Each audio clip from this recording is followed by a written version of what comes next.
আসসালামু আলাইকুম এভরিওয়ান, কেমন আছেন আপনারা সবাই? বিফের এই রেসিপিটা যাকে বানিয়ে খাওয়াবেন সে নেক্সট টাইম আপনাকে আবার বানিয়ে দিতে বলবে, এতটা বেশি মজা হয়। আর সন্ধ্যার স্ন্যাক্সে এটাকে রাখতে পারেন, টমেটো সসের সাথে খেতে পারেন, চাইলে আপনারা এটাকে এমনিও খেতে পারেন। তো এই মজাদার বিফ স্ন্যাক্সটা বানানোর জন্য আমাদের নিতে হবে গরুর চর্বি এবং নিতে হবে মাংস। এমনভাবে নেবেন যাতে চর্বি এবং মাংসের কোয়ান্টিটিটা একটু ইকুয়াল হয় বা চর্বির কোয়ান্টিটিটা একটু বেশি থাকে, এটা মেক শিওর করতে হবে। দেন এটাকে খুব ভালোভাবে ব্লেন্ড করে নিয়েছি, দেখতেই পাচ্ছেন ব্লেন্ডার জার পুরোই তেল তেলা হয়ে গেছে। আর কুরবানির মাংসের অনেক তেল চর্বি হয়, যেহেতু এগুলো টাটকা মাংস। আমরা একটা মশলা প্রিপেয়ার করে নিব। মশলার জন্য আমরা এখানে দিচ্ছি পেঁয়াজ, ক্যাপসিকাম, মরিচ ঝালের জন্য।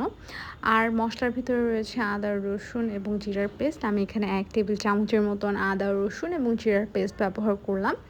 আর এমনি যেহেতু গরুর মাংস একটু মশলা বেশি ব্যবহার করতে হবে।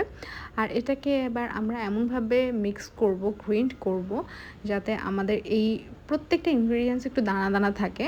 মানে একদম মিহি পেস্ট আমরা এখানে করব না, জাস্ট বিটারের কাঁটাটা 1-2 বার ঘোরালেই কিন্তু আপনারা এরকম টেক্সচার পাবেন। এবার দেখবেন, যেহেতু আমরা ক্যাপসিকাম ব্যবহার করেছি, পেঁয়াজ ব্যবহার করেছি, এখানে প্রচুর পানি আছে, পানিটা আমরা চিপে ফেলে দিব। এই পানিটা কিন্তু ব্যবহার করা যাবে না।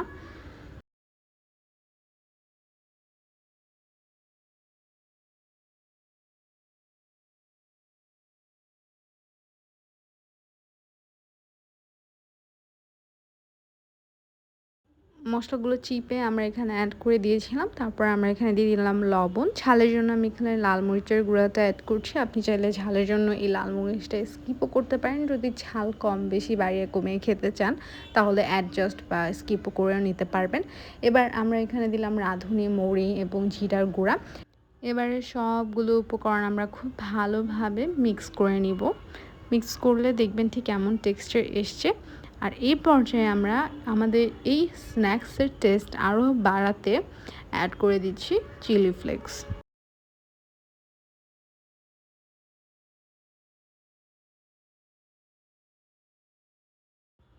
এবার আমাদের সবগুলো উপকরণ মিক্স করা ডান। আমরা এটাকে রেস্টে রেখে দিয়েছিলাম প্রায় 1 থেকে 2 ঘন্টার জন্য।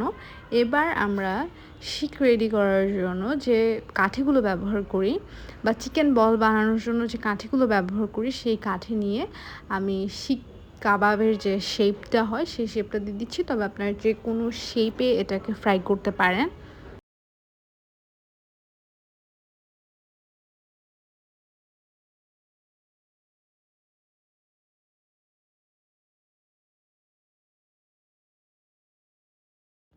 শেপ দেওয়া হয়ে গেলে আমরা ডিরেক্ট চলে যাব ফ্রাই করতে। ফ্রাই করার জন্য আমরা এখানে সয়াবিন তেলটাই নিয়ে নিয়েছি। আর খুব বেশি অয়েল আমরা এখানে দিচ্ছি না, একদম অল্প কিছুটা তেলে আমরা এখানে ফ্রাই করে নিব।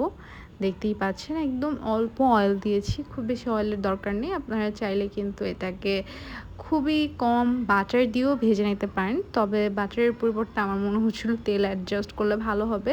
যেহেতু আমরা এখানে অনেক বেশি মাংসের চর্বি ব্যবহার করেছি অ্যান্ড আমরা এটাকে ফ্রাই করব, তো চর্বির গা থেকে কিন্তু তেলটা ছাড়তে শুরু করবে।